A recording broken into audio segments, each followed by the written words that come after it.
familias. Queremos comenzar este vídeo ampliando o concepto de carga mental. Este termo foi utilizado por primeira vez por Susan Welser en 1996. Que é a carga mental? Nas tarefas domésticas hai algunhas que son físicas, que son as que temos que facer, pero tamén hai moitas tarefas que temos que acumular e organizar nas nosas cabezas. A compra, pensar en cando poñer a lavadora, a cuestión organizativa, tamén que hai un gran debate sobre o asunto sobre as sábanas das camas, cando cambiaras, cando non, a cuestión de reunións de AMPAs profesionales, de disfraces de entroido, de Samaín, estas tarefas ás que se fai referencia neses interminables grupos de WhatsApp que tedes en moitas AMPAs e en moitos grupos de aula.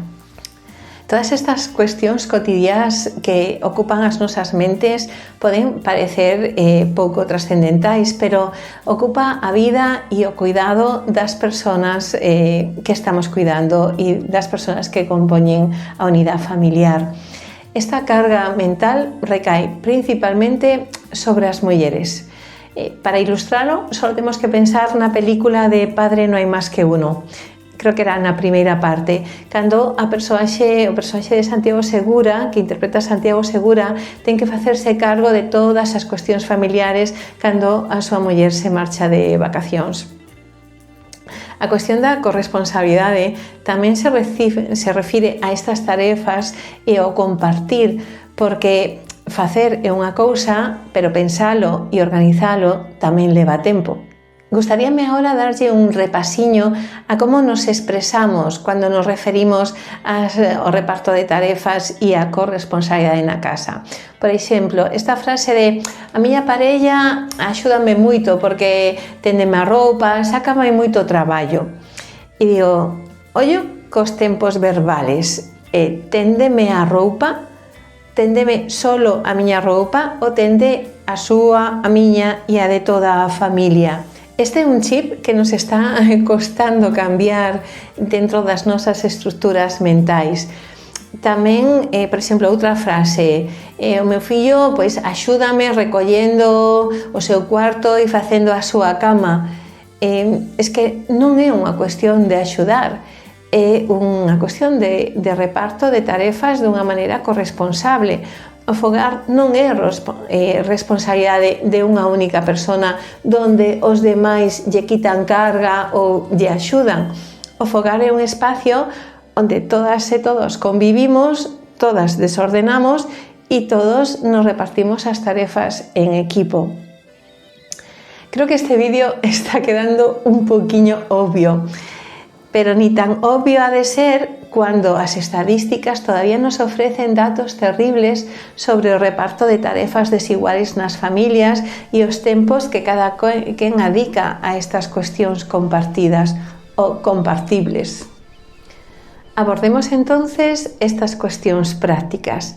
Hai moitas cousas que facer, moitas que organizar, moitas cousas que pensar e temos que compartilas entre todas e todos. Este compartir é en parte negociación, en parte criterios xustos e en parte unha acción adulta. Somos as persoas adultas as que facemos este reparto e despois facemos o pacto e o compromiso entre todas as persoas que integran a familia para que cada cual faga a súa parte. Tamén hai elementos importantes.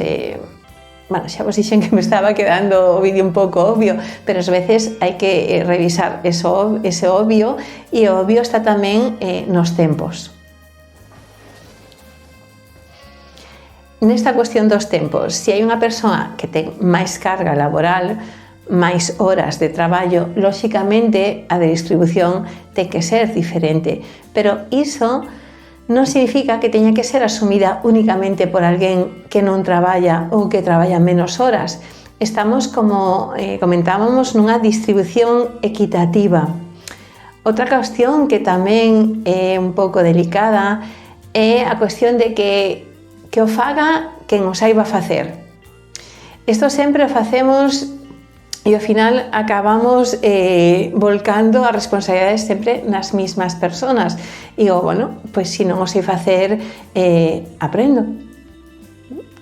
Coa cociña, por exemplo, hai xente que ten máis habilidades, máis experiencia e esta frase que se dice, me leva menos tempo facelo eu que ensinar a facelo. Claro, pero é que aprender é algo moi positivo. Ese enfoque de que xa o fago eu, quizás sexa mellor que aprendamos a facelo un poquinho todos, sobre todo porque as nosas crianzas lle estamos dando tamén un modelo relacional e de organización para o futuro e habilidades tamén para vivir de xeito independiente en ese futuro. Como dice miña nai, o saber non ocupa lugar e as cousas do fogar apréndese e o que ten que ser aprendido, pois ten que ser tamén ensinado. Non levamos no ADN e que a xente sabe a cuestións de mecánica porque sí, sabemos as cuestións de mecánica porque as aprendemos. Sabemos as cuestións de cociña porque as aprendemos. Non é a cuestión de xénero, é unha cuestión de quen ensina a quen facer que cousas. Bueno, esperamos que estas ideas vayan calando pouco a pouco e que tamén encaixen na vosa organización familiar. Hasta aquí o vídeo de hoxe. Gracias pola escoita de ICA Familias.